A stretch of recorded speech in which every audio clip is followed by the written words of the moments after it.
So I think it's probably a good idea to gather around as tight as is reasonable. Obviously, here's our kiosk. It's been built by several different members of the community. One of them is here with us. Two of them are here with us today, Jeff and Will, participated in the building. So when you marvel at its beauty, make sure you say something to these fine gentlemen that participated in the process of putting it together.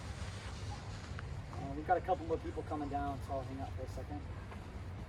When you get a chance at some point today, please say hello to Liren Mers. Did I pronounce your last name correctly? I've always wanted to ask you that. Liren is one of the rangers here at Tallulah Gorge, and she's been our kind of go-to for the climbing relationship. So say hello to her, introduce yourself, and just thank her for letting us be here when you get a chance. Nice to have you, Liren. Thanks for being here. Do you need me to? Did you want to come down, or are you happy up there? Okay, all right. Well, then I'll just start awkwardly fumbling my way through this conversation. Guys, I am a teacher, but I am not very well versed in leading events of this nature. So forgive me for that. Greg was a friend of mine, but I cannot say he was a very good friend. I did not know Greg super well. The one thing I can say is that when I moved to the North Georgia area in 2015, Greg, I think, was one of the first climbers that I got to know, and that's primarily just through his friendliness and just how gracious he was. He would talk to anybody. So we're sitting around a fire, and I don't know many people, and Greg Allen sits next to me and just starts telling me all the things that I didn't know before. So my memory of Greg is primarily based on that, just his friendliness and just how outgoing and willing he was to accept others. So there are many people here today that I think knew Greg much better than I do or did, and I do invite you to speak as you would like to. There will be a portion of this conversation when we will invite people down to say some words, so I hope you will do so. Mr. Will Carney here is going to attach the sign, which I will show you momentarily, that will memorialize Greg. This is the Greg Allen Memorial Kiosk, the Memorial Climbers Kiosk for Tallulah Gorge. It is the first of its kind here in Tallulah. It is the first climbers kiosk here in Tallulah, so we are hoping that it is sort of indicative of things to come. A place for climbers to gather, a place for climbers to check in, a place for climbers to gather information about what's going on down below us at the cliff.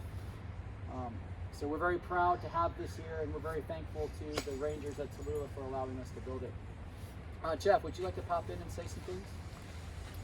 Good morning. Thank y'all for being here.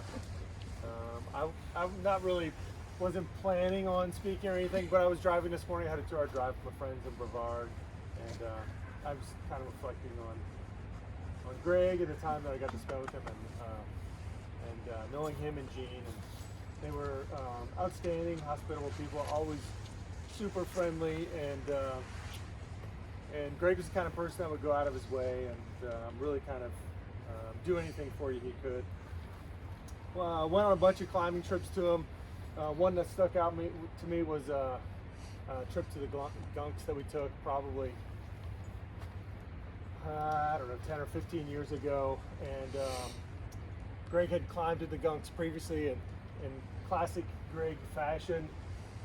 You know, we'd tie in to climb a route, and there'd be the sandbagging would begin soon after, and you know, there'd be no gear information, no beta, nothing like that, and sometimes even, oh no, this is the 5.8 right here. Wink, wink, nudge, nudge. If you don't know, sandbagging means you make the route sound a lot easier than it is.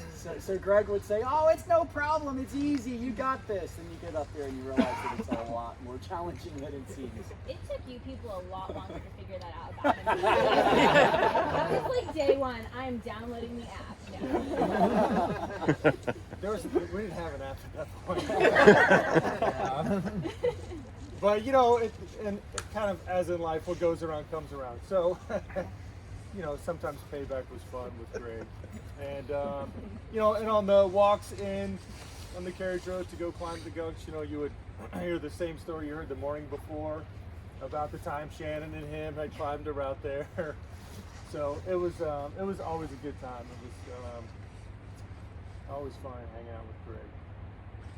And I'm excited that this is happening today. I'm excited that you all are here. So thank you very much. Thanks, Wes. And thanks, Chief. Will, would you like to step in? So I'm Will. I am sort of a local climber here. I live across the street. Wendy and I live across the street. We're both pretty avid climbers. We travel a lot to climb. So I'm going to try really hard not to lose my cool. I first climbed in Tallulah with Greg, and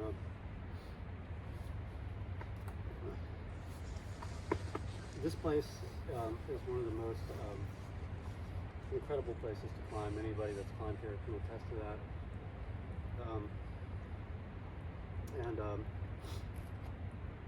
I think this would mean a lot to Greg, having this kiosk here.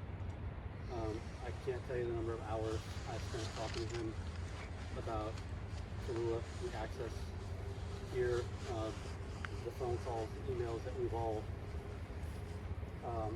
sent, and we've talked.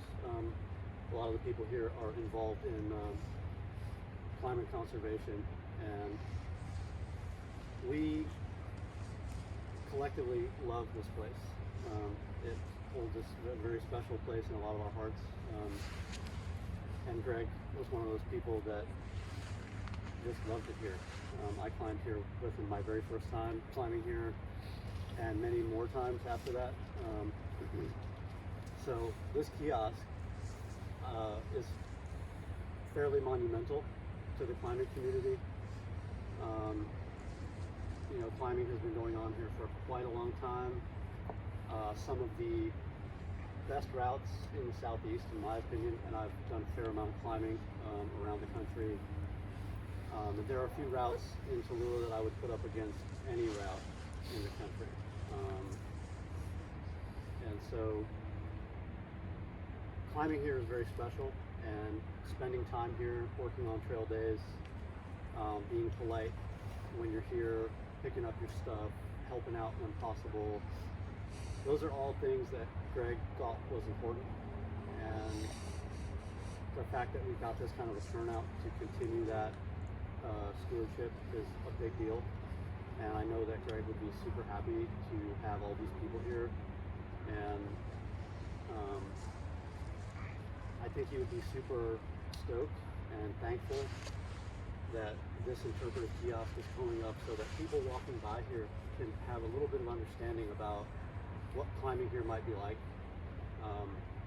Because as someone who lives here, and I speak to tourists a lot about the gorge, the whitewater, some of the more exciting things that happen here, the peregrine falcons, it's really important that people can garner some kind of understanding about what we do.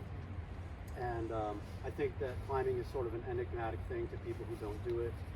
So having some interpretive information about it is a big deal. And I think this is something that Greg would be super proud of. So, and I want to personally thank Wes, who has put in countless hours and has been just absolutely awesome at being diplomatic and getting the ball rolling to get this done. And I also want to thank Liren up there, who has also been just awesome at managing communication with the climbing community, and you know, just being super awesome at answering questions, or you know, providing us, you know, opportunities like this one where we can get together, do a little bit of trail maintenance, come together as a community, and that's all stuff that, you know, Greg was, you know, super into as far as I knew him. And I, you know, obviously a lot of you knew him a lot better than me, but you know, when he moved up here, we started spending a lot of time together, spending a lot of time on the phone, and you know, he kind of became like a brother to me, and so I miss him, every day, and I'm really thankful that I'm going to be able to come over here and see his name on this kiosk when I go climbing. And I'm just super proud that all these people showed up to support the effort. So thank you. Next one. Becky. Anyone writing down?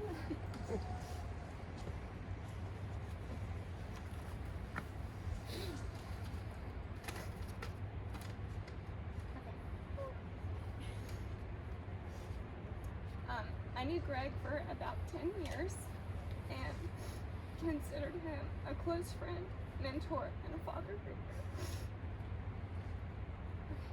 It's gonna be happy, but just gotta get started. We met in the Table Rock parking lot and shared some chili together after a day of climbing.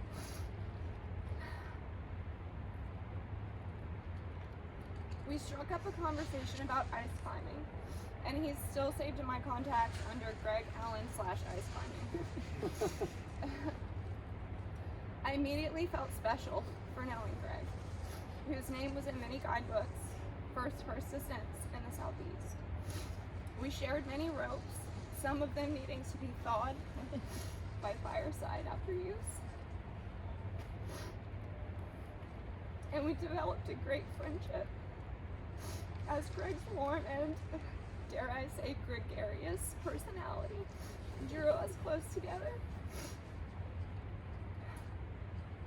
Through Greg's experience in inviting leadership, he became my mentor and a father figure to me in more ways than only climbing. Greg inspired trust in my non-climbing parents, knowing that he would always keep me safe, while inspiring and encouraging me to push my limits. When Greg belayed me, I could hear him bragging about my good footwork to anyone who was willing to listen. He believed in me, and he was always betting on me.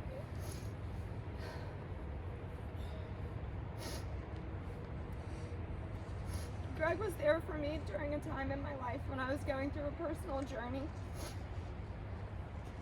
He was a shoulder to cry on, and sometimes he gave me the tough advice that I needed to hear. To Jean, Kirsten, and Sean, thank you for sharing Greg with all of us over the years. Thank you for treating me so well and accepting me into your family as you did. Greg lived a well-balanced life between his family, friends, and hobbies. He loved his girls more than anything, and he was so proud of his family. Maya Angelou said that people will forget what you said, people will forget what you did, but people will never forget how you made them feel. Due to Greg's relentless repetition of storytelling, I don't foresee his words being forgotten. With his name in guidebooks and this monumental kiosk made in his honor, his contributions to the climbing community in the Southeast won't be forgotten. But above all, Greg left an impression on everyone he met and made us all feel like family to him, and no one will forget that.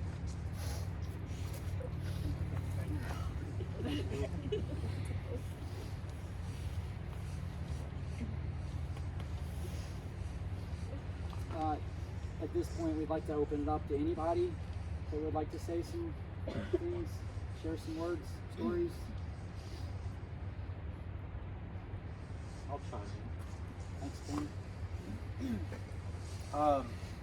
So I know a lot of you, but a lot of people I don't know. So my name is Ken. I have to keep a straight face as well, but you know, I think Greg would be amazed and happy to see all of you. So if you think about it, I mean, I took the day off work, probably many of you did as well. Here we are at, 43 degrees on a Friday, many of us off work to come down to celebrate. That's really special. So if you look at the world, we live in a crazy world right now. You know, like the last 18 months with COVID, how divisive the politics, and you got people on all ends of the spectrum. And the beauty by Greg is all that is set aside, and we're here together. We love him. And, my encouragement would be to live your life the way Greg did, where you love your family, you love your people, and you just set that aside, and climbing's got a phenomenal community that this is what we do. So a great memorial, to Greg is for us to be here. Thank you to the park system. I've only climbed here once or twice, and it was amazing. And the last time I climbed here was with Greg. So it's just an amazing testament that the park opens us up. It brings the community, brings people together in a world right now where that is not real helpful. So I just think it's a special thing. We love you, G. Thank you. Thanks, Ken.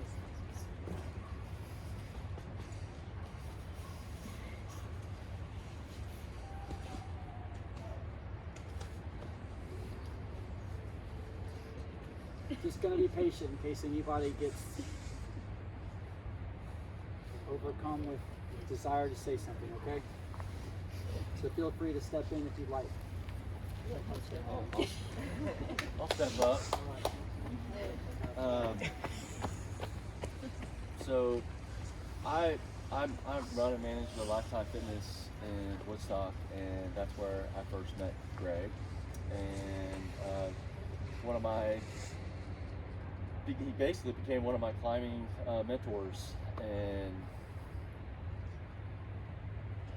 sharing time with him in the gym. He lived very close, a couple minutes away. I lived a couple minutes away. Most of the people that climb there didn't live within a close radius, so we spent a lot of time together. Ended up getting to know person, Sean and Gene, and yeah, I can't. It was probably 10 years. I remember probably like you, Becky, was like, hey, that's Greg Allen. Like, he's in the guidebook. So, wow, that's cool. And I normally am not a starstruck individual, but just having the conversations and the fact that he showed attention to me, which I was just, a kid in a climbing gym, and that he enjoyed sharing stories and talking about routes and whatever questions that I had, he was willing to answer. And we have things in common. He was a fantastic woodworker, something that I'm passionate about, that I enjoy doing. He's a great wood turner, something that I've done in the past. And we just, I guess, found some things that we, even above and beyond climbing, that we had in common. And he introduced me to the Atlanta Climbing Club, where I met a lot of you and had some really amazing adventures with Greg. One particular day, Ben Carter and I were meeting over at Greg's, and we were gonna ride out to Star Mountain with the club, and I don't know, I didn't sleep well, or I was just not feeling right in my head or something, so I just looked at Ben and was like, there's no way I can take the front seat because I can't listen to Greg.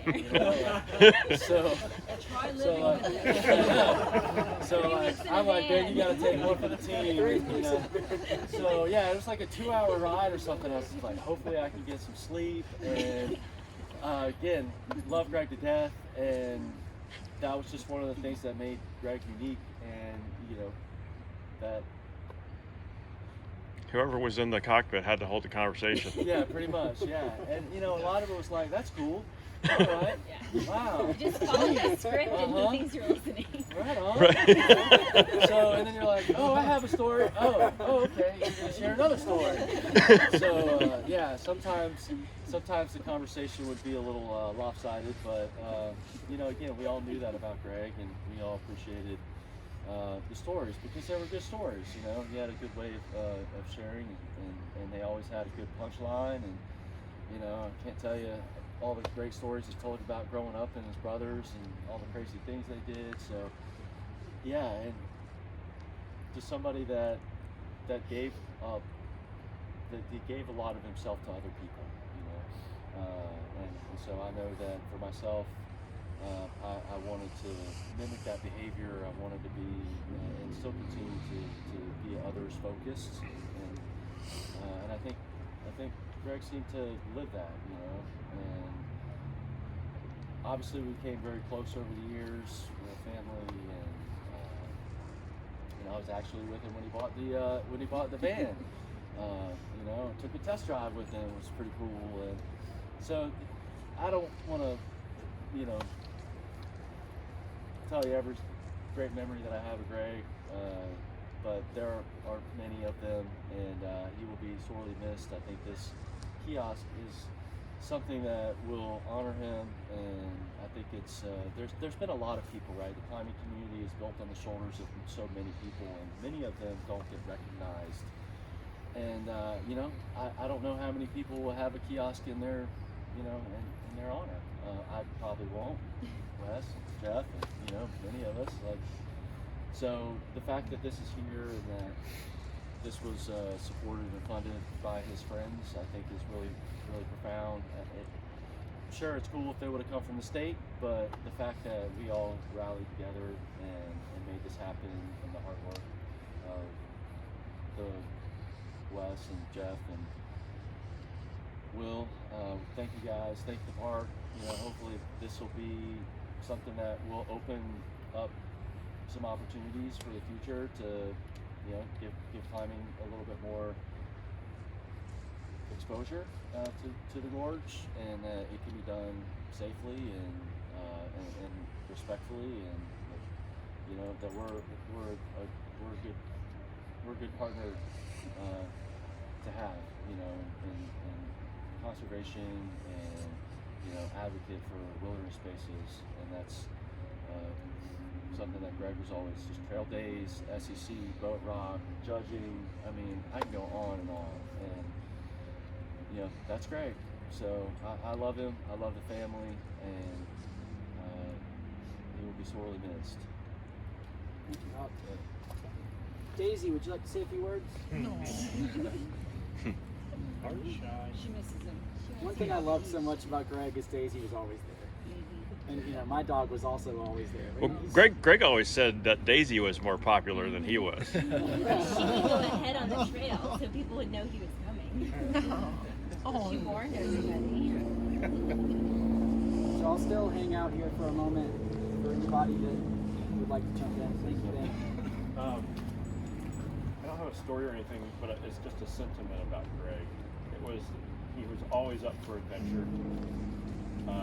He was always looking forward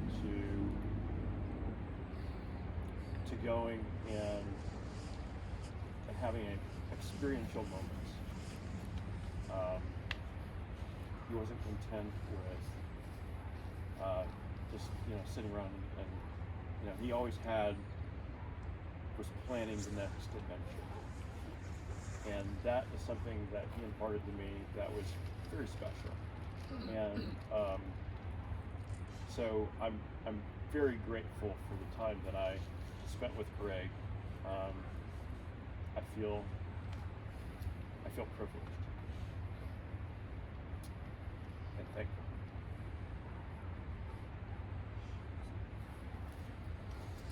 I say something from here. I don't want to go up there.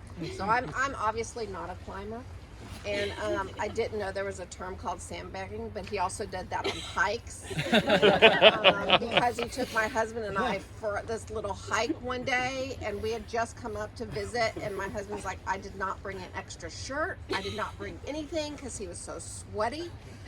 So yeah, you know, his version of hike and my version of hike, very, very different versions. And then Ben, when you were saying he was always up for the adventure, I would come and visit Gene at the other cabin. Yeah. And he would come home and he's like, what are we doing now? And Gene and I would be sitting there reading our Kindles, and we're like, we're doing it. It's like, that's not doing it. No, he never did grasp that concept. He cleaned out the basement with a broken collarbone because he couldn't sit still. I think Greg was my first sandbagging experience, actually. It was Punk Wave. No, it was Primitive Paradox. That thin little crack towards the top of the second pitch. and that mantle, that final mantle to the anchor. And Greg's down there belaying me, and he's like, oh, it's probably a 5-7 move. You know, he's looking up there and just kind of, which means, you know, relatively easy. And he's just like, yeah, no problem, you got it, lots of gear, you know. And I'm up there and I'm working. I'm like, man, this does not feel like a 5-7 move. I'm about to fall. And I'm getting up there and I make the mantle. And I remember just sitting there, just like thankful to be up there. And Greg's down there, kind of laughing. And I didn't know I'd been sandbagged because I was relatively new to this whole thing. And I was like, whatever, okay. It's more difficult for me than it was for you, I guess. But you did it. Yeah, so just like, but it's also motivating. A socially acceptable lie. It's like Becky said, you know, but it's when you're being sandbagged, it's also the person trying to motivate you, you know, telling you that you do got this. This is something you can pull off, so it makes you feel good about it. Thank you. Morning. I've got a hammer in my toolbox that I, like Kirsten, spent about 3 weeks in the van with Greg. Somewhere halfway across the United States, though, in the middle of the night, I was driving my ship. There's a hammer on the on-ramp. That's a perfectly good hammer. And Greg's like, don't stop! I'm like, no, I need that hammer.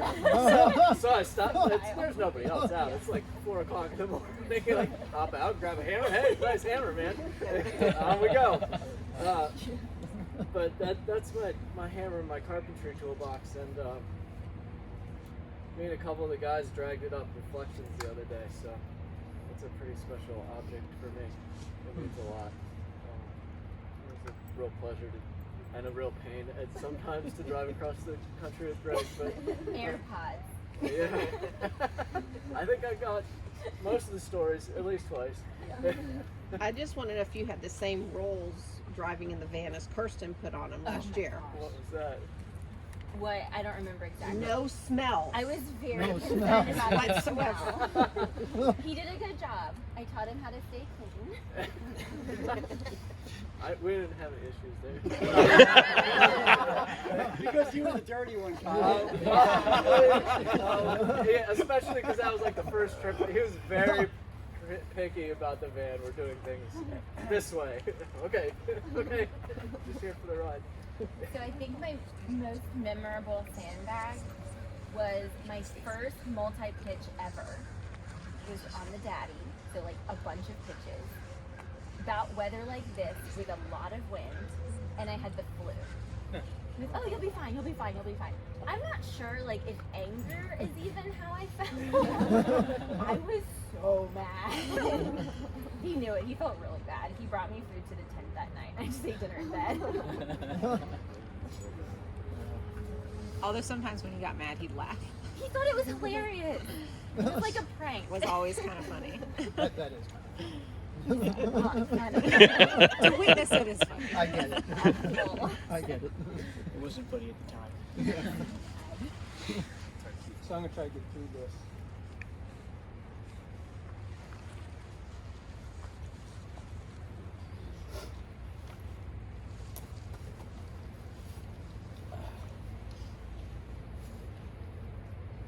Sean, Kirsten and Greg came out last September. And another sandbag day. And they went up to visit my son and my son's girlfriend in Boulder to go climbing. And Greg says, oh, we got about 3 hours. Okay, in his defense, this was an unintentional sandbag. He just didn't know where the route was. So it doesn't change the facts. Doesn't change the facts. We'll be going about 3 hours, right? Because we were planning dinner and all that other stuff. And so 13 hours later, We were on the route for 13 12. hours later, I mean, lunch or dinner. they showed up. It was incredible. Jack went, and Rachel, because all the stuff that Greg told them, and they didn't bring any food, half a bottle of water, and it was an epic adventure. So That sounds about right. Well, we should also add, it was Jack's second day outside and Rachel's first day outside and on a rope. And we had tied not Swami belts, but the one that came after that with the webbing. Yeah. Like, on them, they didn't even have harnesses. So 12 hours on the rock like that. Swissy. Eesh. It's Swissy, that's what it's we an did. ancient term. He was our brother. And I knew him all my life. He taught me a lot of stuff.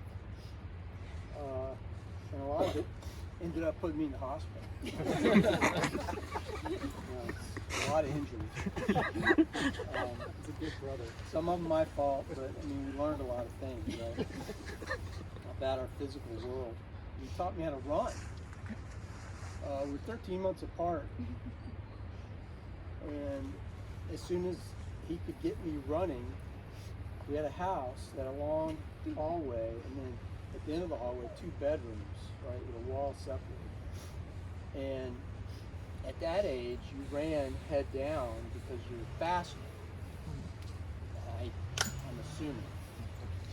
And so he would take off running, and I would be right behind him running, but he failed to tell me, this is the sandbagging part that started early, he failed to tell me that when you get to the end of the hall, you have to go that way and that way.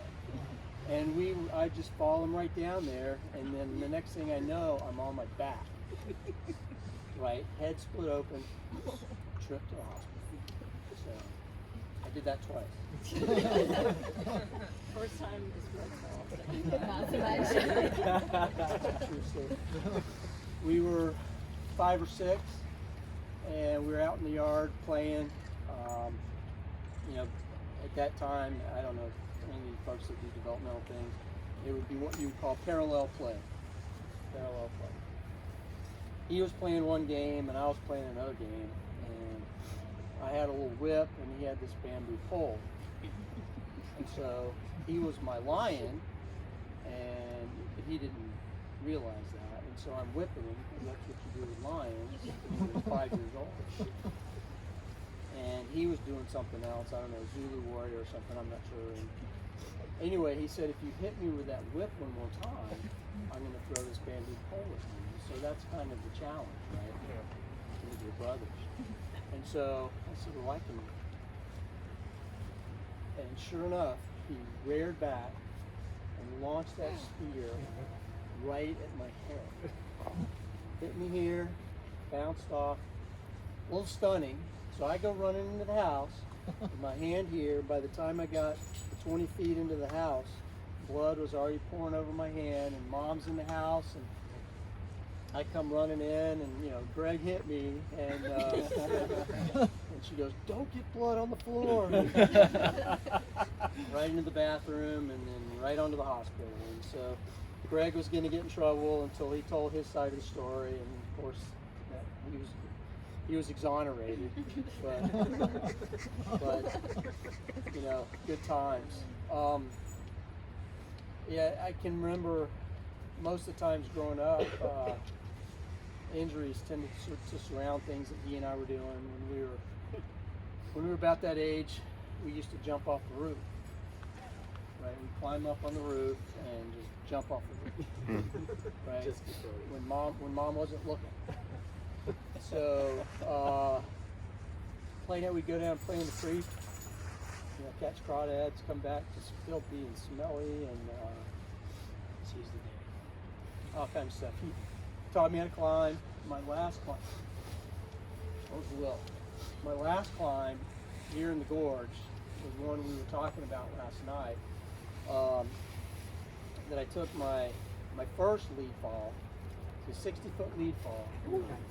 Yeah, first time my wife, then my girlfriend, went climbing with us, and she lost sight because you have to go up and over the roof. And she lost sight of me until I fell, and then she saw me again as I was slammed into the rock. But didn't get injured.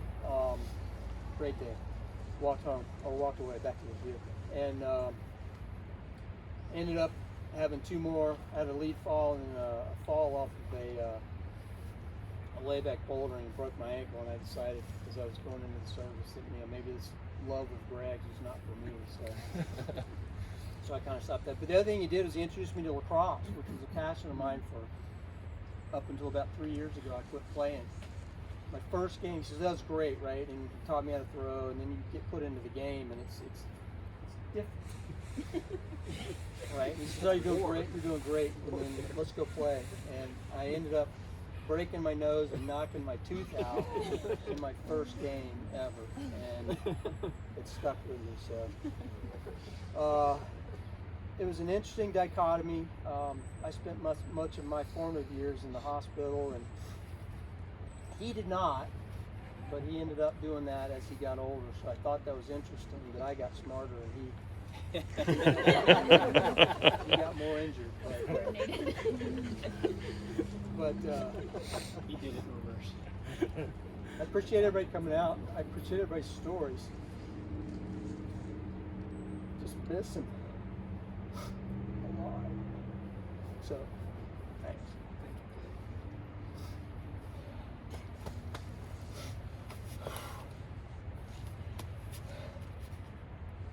He tried to kill you too. I did. Turned out Charlie and Nate in the water. When you are hiking. So, everything I do outside is because of Greg. And he climbed, and I figured it out much sooner than Clay did. And I was like, no, I'm not doing this. I didn't need to fall or do any of that shit. It was not my first hospital trip when he ran me into the water. No, I know. I was different.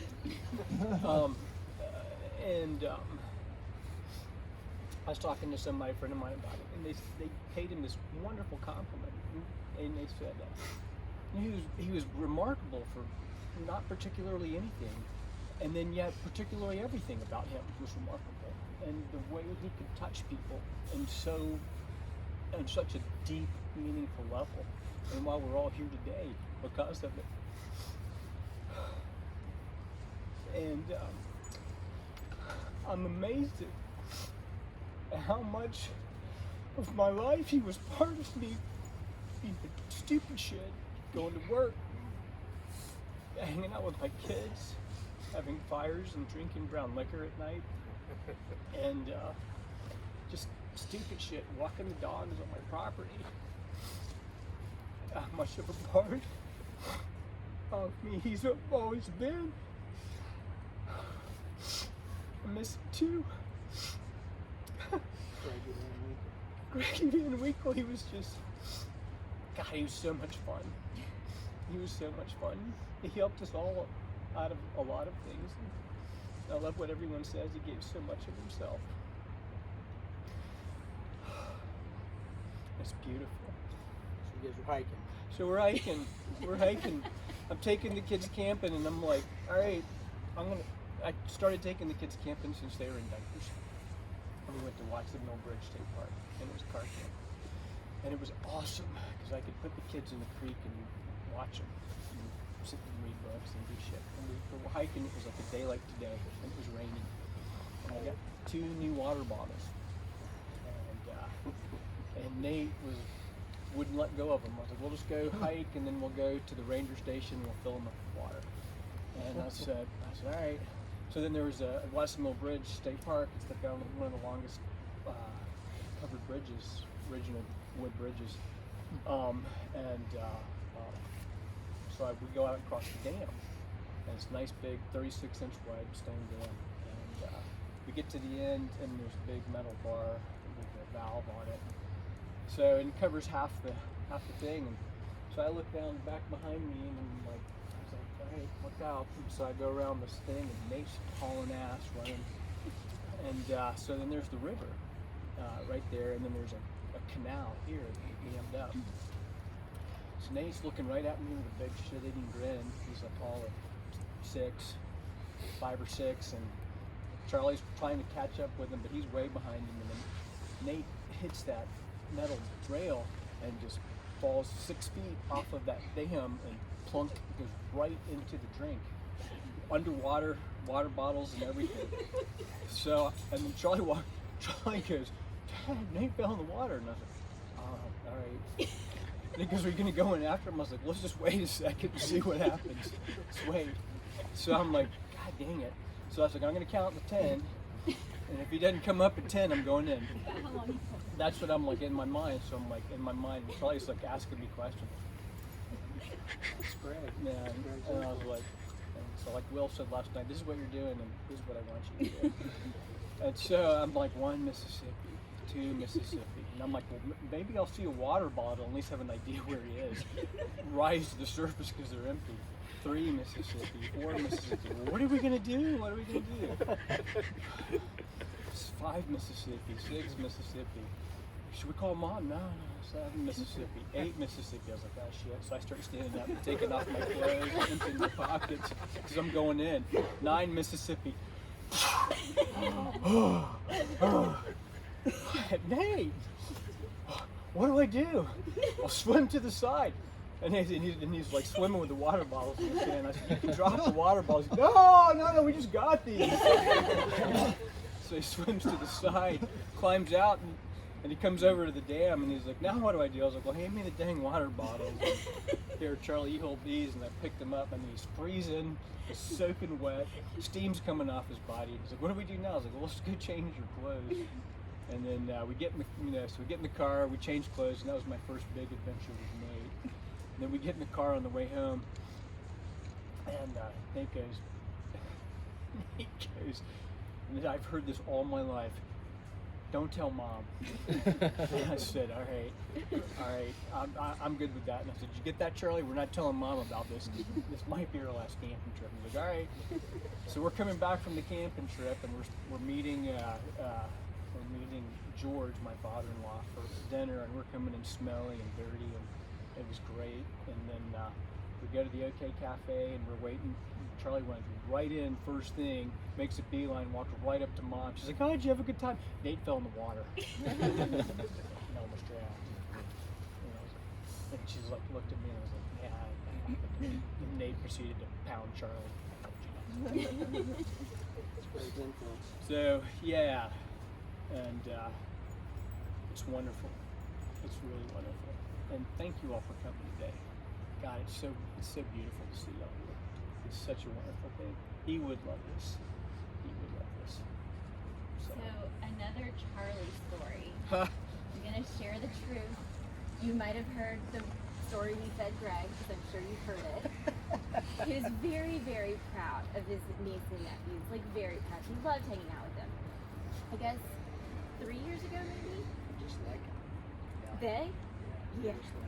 They So were about summer 3 camp. years ago, we were up at their house in North Carolina, and Dad and Charlie and I, Charlie was probably 17 at the time, 16 at the time, we drove over to Moore's Law. We were climbing, and it was a Atlanta Climbers Club day, so there were a ton of people there. We're walking in. Dad's got his like pack with the trad rack. Charlie's got a rope. I've got like all the food, and I've got a rope and all kinds of stuff. And we're hoofing it up, and Charlie and I stop and wait. Keep going, stop and wait, keep going, double back, stop and wait, keep going. And we get to the base and we do the climb, and it was like probably one of my favorite climbs I've ever done. It was fantastic. We come down and Dad's over talking to people, and we're sitting there eating our food, and Dad's like, hey Charlie, can you throw me a bar? And so Charlie's going in Dad's pack and throws him some food, throws him some water, whatever. Charlie and I are just sitting there hanging out, and we look down, and there's a rock about that big sitting there.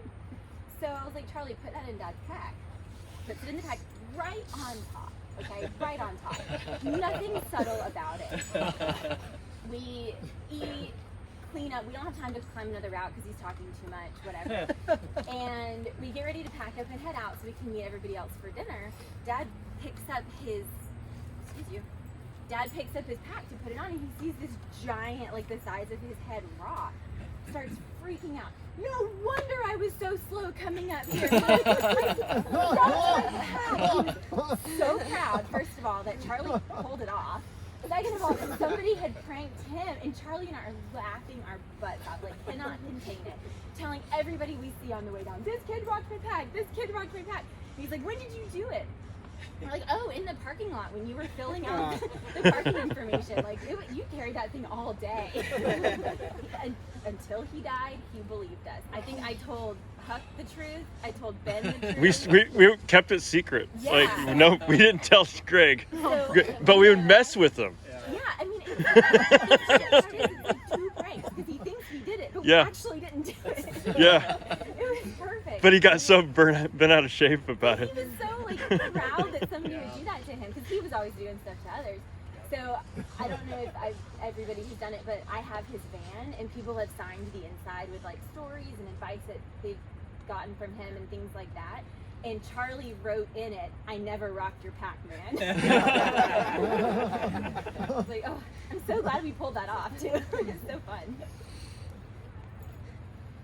What's funny about the story, though, I think, is that The Rock is the reason that he thinks he was so slow. Yeah.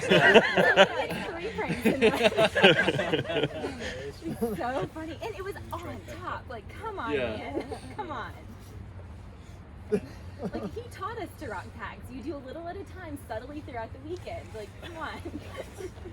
We used to do stuff like that. We do plant tours. We had a plant identification classes in college, and if anyone had their backpack open, we'd take samples of all the leaves and plants we were learning and put them in people's packs and put rocks in all kinds of stuff until people had figured out what is all this. That's wonderful. That's wonderful. Okay, we want to set this thing up. Anybody else have anything else to say? Okay, so this is the Greg Allen Memorial Kiosk, Memorial Climbers Kiosk at Tallulah Gorge State Park. This kiosk came to be through community donations via the American Alpine Club Atlanta chapter, which is represented by Casey Martin, myself, and Jeff Michaelitis. We raised over $5,000 within this project, and 1,500 of that was matched from Garth Garardini at Modern Woodman, who gives financial advice to the local Georgia area. So this is a true community piece, and we are very proud to name it after Greg. And again, thanks to Tallulah Gorge and Mirren for allowing us to take up this space for climbing resources. And I think just per the stories we've all heard, it's a heck of a thing to name this kiosk after Greg. We've got a trail day that's going to begin here shortly after this dedication. And as you all know, trail days are just by design focused on keeping climbing areas beautiful and maintaining access to those climbing areas.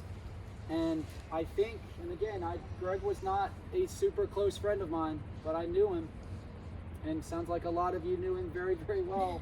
I think you would all agree that Tallulah was close to Greg's heart, and that he would want to spend that time and to put his name in this space, and then to see us break off to go work hard to maintain that access to this beautiful cliff line. So, Will Carney, please step forward and install our sign.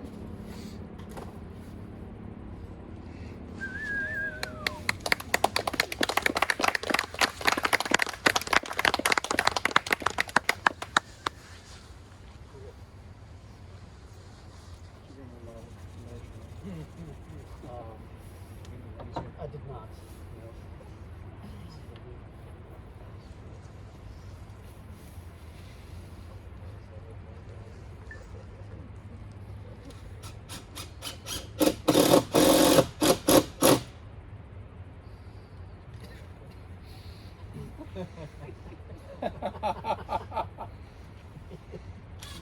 For those of you who don't know, that was a reference to Greg's ability to injure himself with tools.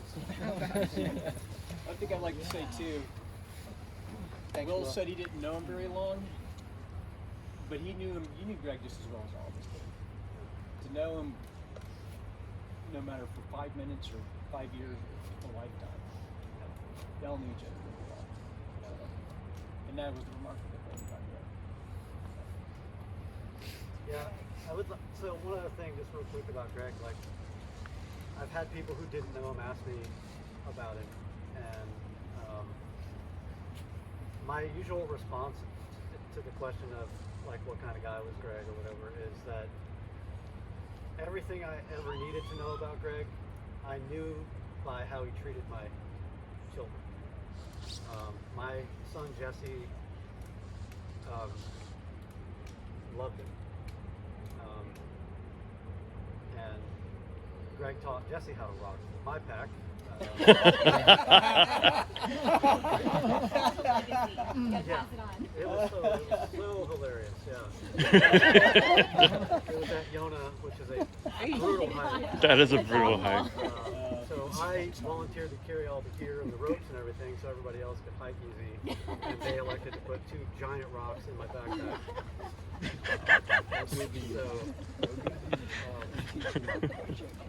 That's awesome. Yeah, just the fact that he had, a 10-year-old kid that, admired him and looked up to him and thought he was a great guy, I think speaks volumes about him. So. And he would also want us to say, if you're not a member of the Access Fund or the American Alpine Club or the SCC, you should probably get on top of it and do that. This project would not have been possible without the community support, without the organization of the American Alpine Club, the Atlanta chapter, specifically Jeff Michaelitis is owed a lot of, I think, respect with regard to all of that. The Southeastern Climbers Coalition, who is represented by many of us here today, but specifically Kate Haynes, who is our stewardship coordinator, and the Access Fund, who is leading the next event, the Trail Day, represented by Lauren and Kyle. Thank you for being here today. There's no telling how far you guys drove to be here. So I guess there's only one thing left to say, and that's to Greg, right? So maybe we should just yell it real loud. The count of 3. Happy birthday to him. Just yell, happy birthday. Happy birthday. And then just yell to Greg, maybe? Sure. Does that sound fitting? Yes. All right, 1, 2, 3. To Greg!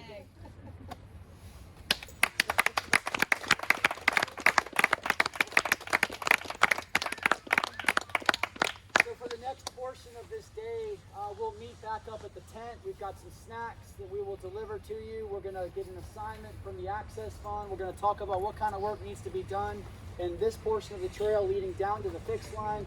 We hope you'll all stick around and help. But we certainly understand if you have other things to do, such as go to work, because it is Friday. Liren, importantly, is going to join us up at the tent and have us all sign some paperwork. So please, if you do plan to work, join us at the tent and sign away your life to Tallulah Gorge. Ow. So meet us back at the tent, everybody. Thank you again for being here.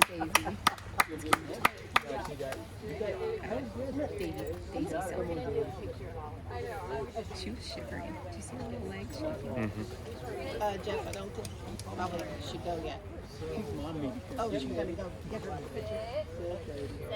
Sit. Nope. Sit. Just go. She's like, it's cold. Daisy, sit. She's like, you don't got no treat.